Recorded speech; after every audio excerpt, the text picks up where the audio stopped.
Who do you think was the most influential president of these United States? Now, I'm not talking about your favorite. You're allowed to have a favorite, but that's not what I'm talking about. I'm asking, who do you think was the most influential throughout the 45 men who have held the office?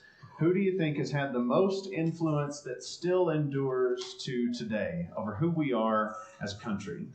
Now, you may have an answer to that. I'm not quite sure that I could pinpoint one. I think if you said pick one, I would cheat in the game and I would pick three. And my three would be Washington, Lincoln, and FDR. If you want to talk about those who have had the longest lasting impact, something that from their presidency continues on, whether for good or for bad, however you want to take it, I think I would probably put it on those three men. Now, the others, lots of things happened along the way that have made us who we are as a country, as a nation, as a people. I get all that. But the biggest and most significant changes, I think, happened under the watches of those three men. They, being in the crucial place at the crucial time, at a crucial turning point in our nation's history, largely contributed to the unfolding story that was much bigger than themselves and has made us who we are. Now, if you go back through the history of the Israelites and you ask the same kind of question, who among God's people in the great stories of the Old Testament was probably the most influential figure? I think, again, I would cheat in the game because I don't think I could come up with just one person. I would probably put it on three people from the Old Testament: Abraham, Moses, and King David. Does that mean the others were unimportant? Absolutely not. It doesn't mean that. But I think those three men, based on where they were in history, who they were in response to what was happening to them and around them, and just the influence that they had, it lasted longer and changed the Israelites more during their lifetimes than anybody else in the Old Testament. And so, for today, I want to highlight just one of them. I want to talk about Moses for just a few minutes. You see, Moses was a prophet. He was a leader. He was a servant of God who knew God better than anybody else who was living on earth in his time. Moses, by being the one to lead the people out of slavery into the promised land, was the human that they saw as responsible for the beginning of their national identity. They put that on Moses. Whether they were right or wrong to do so, they did put it on Moses. And Moses, by being the one who brought and explained God's laws to them, he was the human that they saw as responsible for solidifying their unique place in the world. He made them a nation, and then he made them a unique nation, at least in the way that they saw it. Moses, by being the one whose outstretched hand was obeyed even by the winds and the waves. You remember that? Stretch out a staff and an east wind blows all night and a sea opens up to dry ground. Moses was the one, the human, that they saw as responsible for the great and powerful workings of God in this world. And Moses, by being the one who delivered the plans for the tabernacle and consecrated that as the place where God and his people would come together, Moses was the one that they saw as responsible for bringing the presence of God into the middle of his people. That's how they perceived Moses. He was always there, like a servant in a master's house who oversees everything in the house on behalf of the master. Moses was that top-level servant, and the house was God's. And so God essentially said, Moses, you're the one who will take ownership and stewardship and leadership of all that is in my house. He was always there doing the will of God, saving the people and guiding them to serve God in the right ways. And I got to tell you, I think the way that they thought of Moses on that high a pedestal was deserved in this case.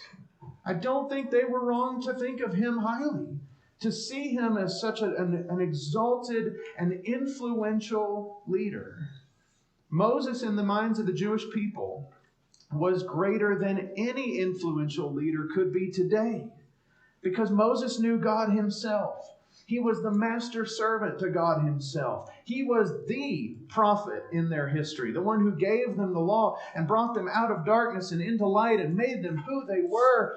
Moses was that central of a figure to who they were. And that gets us to Hebrews chapter 3. Because if we can put ourselves in that headspace where we appreciate one person to that level, where we appreciate and revere Moses so highly, then when we get to Hebrews chapter 3, which is page 942 in our Pew Bibles, if that's helpful for you, we can tap into that vein of thinking that shows us the even deeper impact of who Jesus is. And so just start reading with me in chapter 3, verse 1.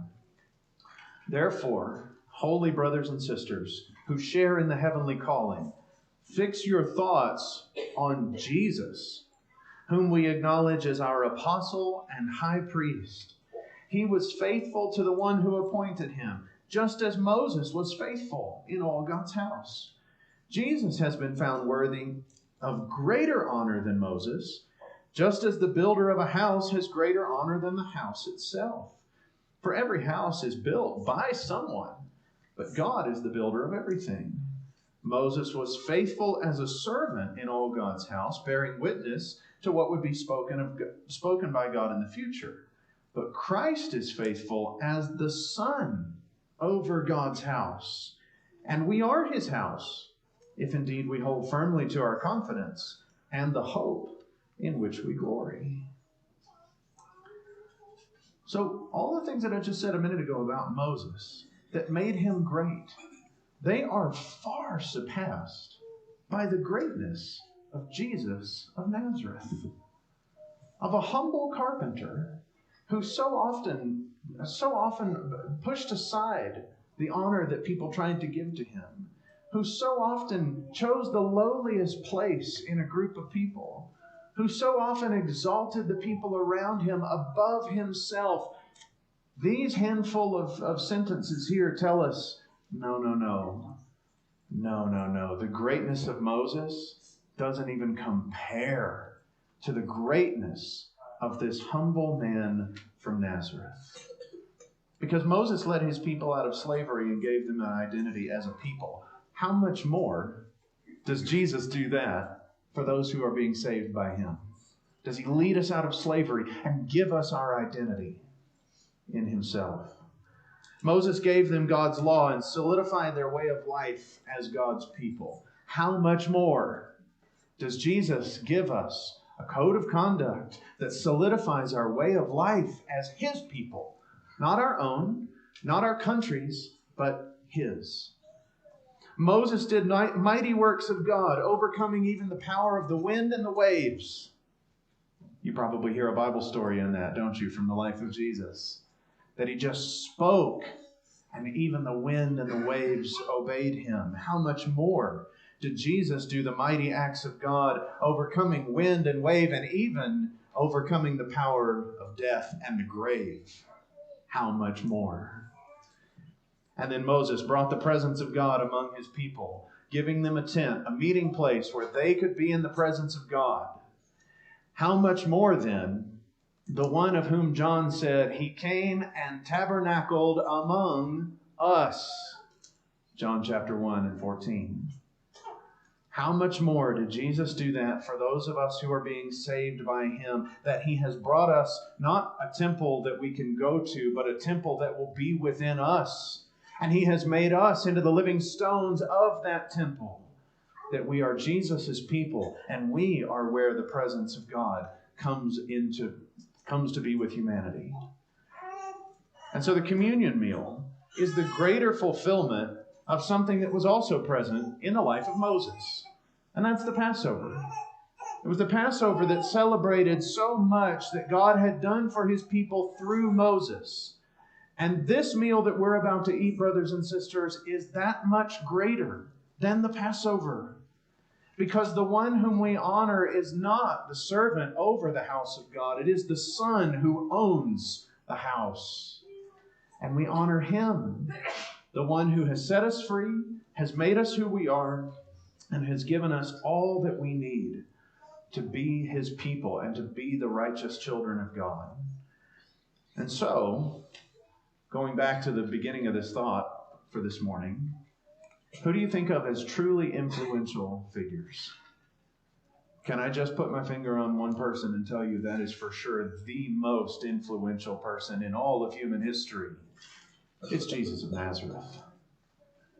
The one who set us free, who made us who we are, who gave us a good way of life, who did the mighty works of God, and who gave us himself, a man in whose presence we could be in the very presence of God. Moses was faithful as a servant in all God's house, bearing witness to what would be spoken by God in the future. But Christ is faithful as the Son over God's house. And we are his house, if indeed we hold firmly to our confidence and the hope in which we glory.